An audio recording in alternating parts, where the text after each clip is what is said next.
The relationship between predator and prey is something that has existed for hundreds of millions of years, the requirement of one animal to acquire sustenance from another.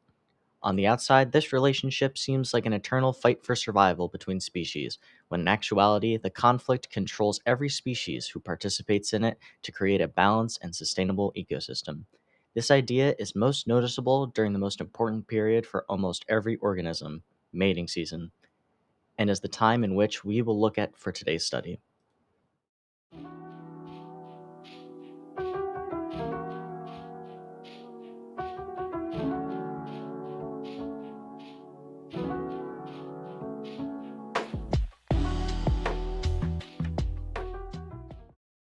In the seas that stretch beyond Gondwa's mainland, there are many different types of biomes, such as in the southern waters. Here, the coral and kelp are a shiny, bright golden color, growing on massive, flat rocks, and the water fills with the colors of the plant life. With these different features, this biome earned the name Golden Plateau. Within these waters, organisms thrive with ample shelter and food sources, and this includes the plateau's deadliest fish.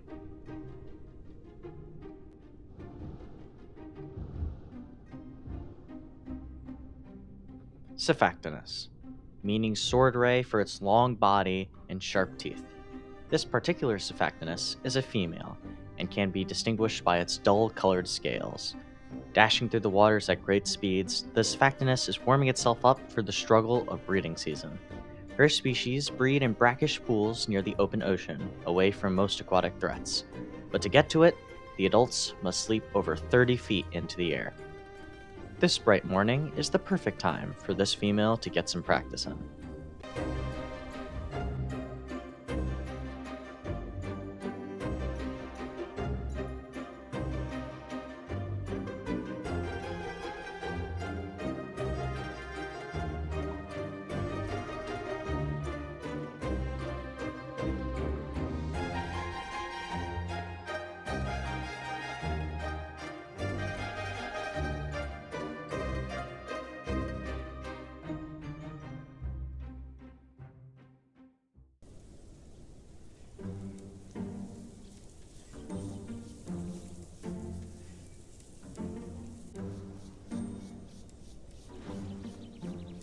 A female Suchomimus, an especially interesting specimen at that.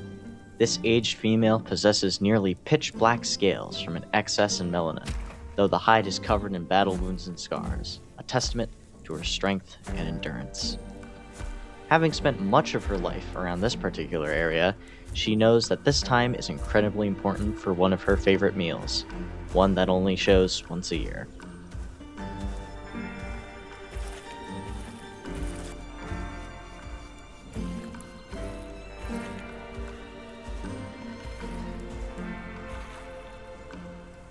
And now, she waits.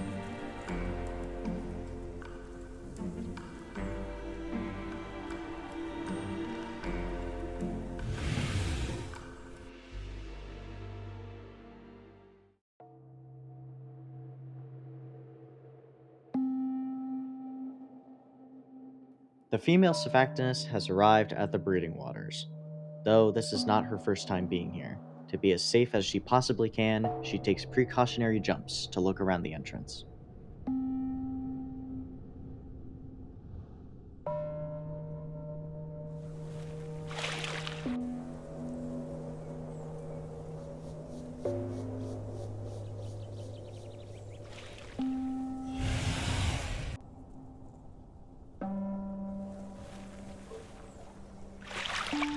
Sure enough, her safety checks were completely justified. The female must now jump over the Suchomimus and into the waters, something she's been training for quite some time.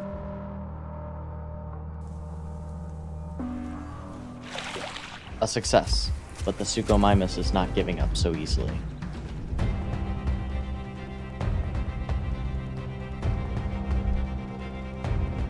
The Xiphactinus can swim faster than her predatory adversary, biting and tearing flesh from the hide to cause heavy bleeding in hopes of disorienting her.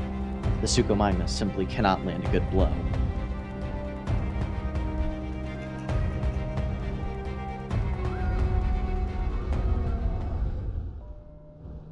All the blood the female Suchomimus has lost has caught up to her, and the Xiphactinus retreats deeper into the brackish waters.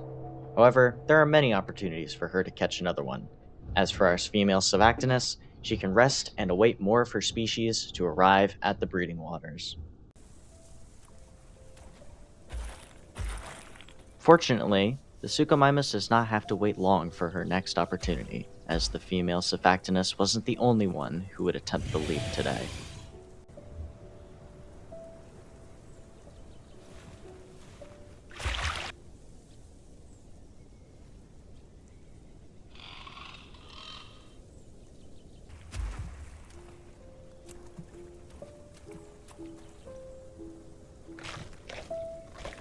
The female has caught her first meal of the breeding season, an unlucky male who missed his jump, which leaves one less Xiphactinus in the breeding waters. But as the female is fed, more Xiphactinus can join safely without the threat of the female looming over, and eventually the breeding season will spawn more Xiphactinus into the open waters. The predator and prey relationship between the Xiphactinus and Suchomimus only comes along once a year, but it is crucial to the fundamental ecosystem. Though it may seem harmful, the Suchomimus limits the amount of Xiphactinus who enter the breeding waters, indirectly contributing to keeping their populations in check. Though it is a prime example of a predator and prey relationship, in the end, both parties receives benefits from the conflict, whether they know it or not. But for now, that is all. And we here at the Prehistoric Animals of Arazoa Institution hope you enjoyed this documentation and learned a thing or two about the incredible wildlife of Gondwa. This is Dr. Skipper, signing off.